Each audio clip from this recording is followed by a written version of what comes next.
Hey everybody, this is Dream, and this is going to be a little 8-game slate starting at 7 p.m. on 9/14/2022 on FanDuel. We have a pretty solid slate here. I think we got a lot of good teams playing, like the Yankees, the Dodgers, the Mets, and Milwaukee, and then we have some weak teams going up against bad pitching, like Baltimore against Patrick Corbin, and we also have Washington against Tyler Wells. So we have some bad teams, and Oakland against Dunning for Texas. So we have some bad teams going up against bad pitching, and then a lot of the good teams are going up against some of the good pitching. So we have like Toronto against Rasmussen, and Milwaukee against Wainwright, St. Louis against Corbin Burns, and Boston against Cortez from the Yankees. So overall, it's kind of a tough pitching day. There's really only two pitchers I think are even remotely reasonable on FanDuel. One of them is Corbin Burns from Milwaukee against St. Louis. He has had a couple of rough games lately, but overall, he is a pretty solid pitcher, and he has high upside on strikeouts. And in this particular game, and he's played against St. Louis 3 times this season, scoring 64 points, 61 points, and 40 fantasy points, and that just makes him a really solid play in this particular matchup. The other guy I like some, but not as much, is Sonny Gray for the Minnesota Twins. He's got a weak matchup against Kansas City, who he has done pretty good against this season. Um, and he had two really good games against them. One of them recently, 58 fantasy points and 10 strikeouts. So I think he's somebody you can consider, and he's also a little bit less expensive. So you're not going to have to pay up as much for Corbin Burns if you choose not to. Basically, everybody else like Cortez and Rasmussen and Wainwright and even Peterson, it's just their matchups don't look very good because of the good hitters on the team going up against the direction that those guys don't tend to do as well against. So without further ado, let's go ahead and get into the catchers and first baseman. So first off, we have Freddie Freeman for the Dodgers. He's just been hitting the ball extremely well. He had home run yesterday. I think he's in a great spot for this matchup against Arizona. Overall, he's just been hitting the ball extremely well. Nothing to dislike about him. The next guy I really like here is Will Smith. He's the catcher for the Dodgers. He's been hitting the ball pretty well as of late. Let's see. Will Smith. All right, here we go. Sorry about that. He's been hitting the ball pretty good as of late, and he's definitely in a plus matchup here. And so if he plays, then he's a good option. If Austin Barnes plays, he's also a good option. So it just depends on which catcher is there.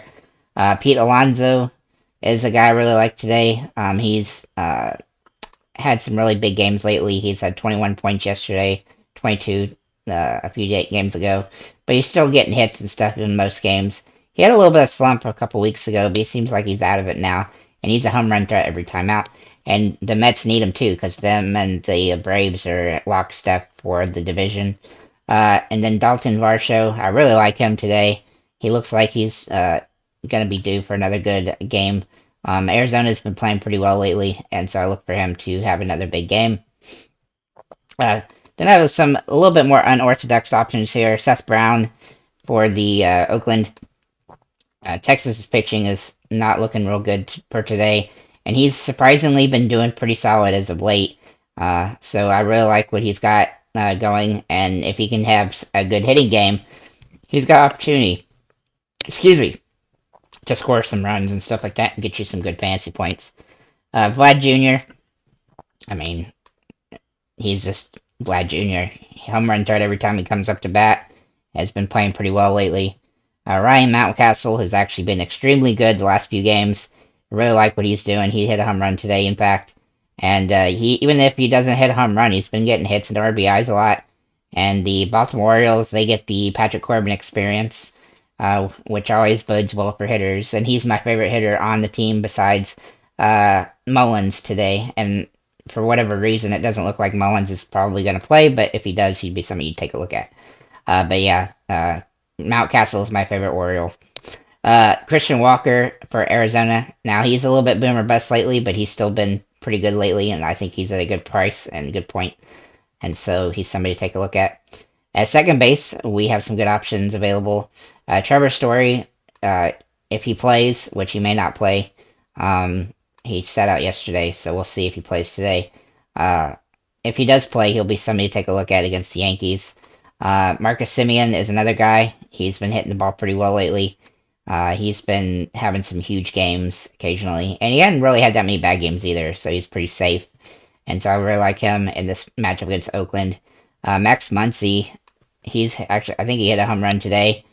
He's been hitting some home runs recently, and he's just been, his batting average hasn't been great this season, but the last like 6 or 7 games, he's just been tearing the ball up. So I think he's on a, let's see, 8 game hitting streak. So if he continues that, then he'll have a good day against subpar pitching on Arizona's situation. Torres is 12 fantasy points a game last 10. He's just been playing really well. He's having some gigantic games. The Yankees are finally starting to hit their stride a little bit again after being junk for a while. And he was part of the junk, but he's starting to get going and getting hits and RBIs and stuff. So then we have Tony Kemp for the Oakland, who's averaging 12 fantasy points a game last 10. Surprisingly, been doing really well. He hasn't really had too many bad games. Oakland doesn't have a lot of guys that can hit the ball, but Kemp and Seth Brown are guys that can. And this is the type of matchup that you like to get them in your lineup because they have really good. They don't do great against good pitching, but they do good against bad. Then we have Colton Wong, who's been extremely boomer bust, but he's got home run potential in the matchup that he's going today. At third base, we have some good options available. Max Muncy already mentioned he can play at this base. Josh Rojas for Arizona is a guy that I really like.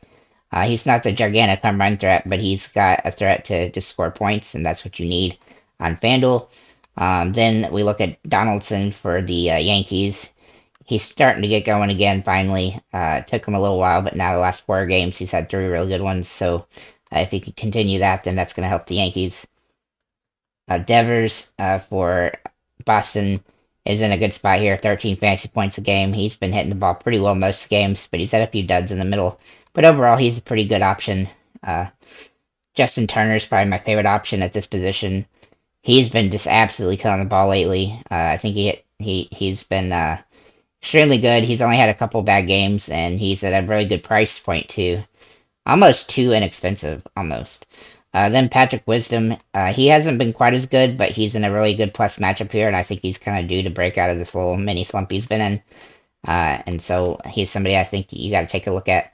Jose Miranda, he's doing pretty good lately. He's been hitting about 10 fantasy points a game, but he's a little bit boomer bust, and so you have to be a little bit careful with him, but he's in a really good matchup here. And then Josh Jung, I think he's almost a must-play at his price point, especially on DraftKings, but he's pretty good here, too. He's only had 1 game where he didn't get at least 9 fantasy points, and at less than $3,000, that's almost an auto-play.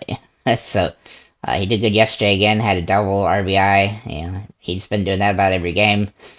Texas is playing pretty well, and they've got really bad pitcher to go up against, so I think he's in a great spot.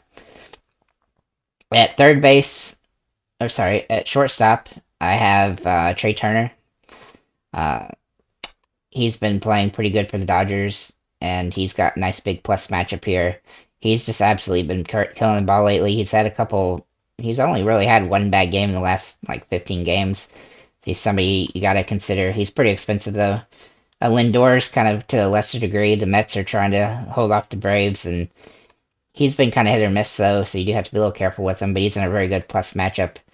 Correa for Minnesota is in a great spot against Kansas City. He's averaging almost 15 fantasy points a game, and Greinke's pitching, which hasn't been very good. And you can see that he's had some massive scoring games. When he hits home runs and stuff like that, he's just been hitting the crap off the ball. Xander Bogaerts is in a great spot, and he's a little bit less expensive than some of the other guys. And he's been hitting extremely well. He's had 1 bad game in the last 15, so somebody you got to take a look at. And then Corey Seager is the last guy for Texas. He's just been playing great. I really like what he's doing. He went through a little bit of slump, but he's starting to get hits again, so I really like him in this particular matchup against Oakland. And for the outfielders, we have some good options here, obviously, with Aaron Judge just absolutely killing the ball lately. He hasn't had a single game under 10 fantasy points, I think, in a while. He had 9.7 technically 2 days ago, but yeah, since September 2nd, he had 3 1 time. So, I mean, he's been over 10. Yesterday, he had 46. He hit 2 home runs. He's, closing in on 60 home runs now, so he's just swinging for fences. Mookie Betts is also playing great. He's been having some big games as well. Not quite as big as Judge, but he's still having good games, hitting the ball extremely well, and a nice big plus matchup for him. And then Giancarlo Stanton, he's way too cheap, $2,800. He had a home run the last two of the last 3 games, and he's starting to hit the ball again, which he was slumping pretty hard for a while. But he was hurt some, and now he's starting to do better. And so I look for him as he's just too cheap. I mean, that's all it is, $2,800. Tommy Pham for the Red Sox. He's been okay lately. He's kind of been hit and miss, but he's in a good position for the Red Sox against Cortez. And then Varsho, I think I already mentioned Varsho. Yeah, I did. And then Santander and Hayes for Baltimore are in great positions against Corbin. The only thing with them is they're kind of boom or bust because they haven't been playing all that well lately. But Corbin is often a guy that can get you going when it comes to being a pitcher against when you're slumping a little bit. And in fact, Hayes had a pretty decent game yesterday, so I look for him to continue that against Corbin. CU Suzuki for the Cubs. He's been hitting 10 fantasy points a game. He's been a little bit boomer bust, but he's in a great matchup against the Mets pitching, so I like him. And then finally, last but not least, JD Martinez. He's been absolutely playing well for the Red Sox. He's very boomer bust, but when he hits home runs, he is really good, and he plays every day, so we know he'll be in there, and he's not that expensive either. So if you need like a secondary option that's kind of cheap, then he's somebody you can take a look at. With that said, that's the breakdown for this particular slate. I think we got a lot of good players and options. I think we're pretty limited on pitchers. I would definitely recommend just getting Corbin Burnes up in there, which obviously is pretty expensive, but you got to get those big points at that position. And then you can work in the sub 3,000 guys with some of the more expensive guys. Thank you guys for liking, commenting, subscribing, and have a nice day, guys.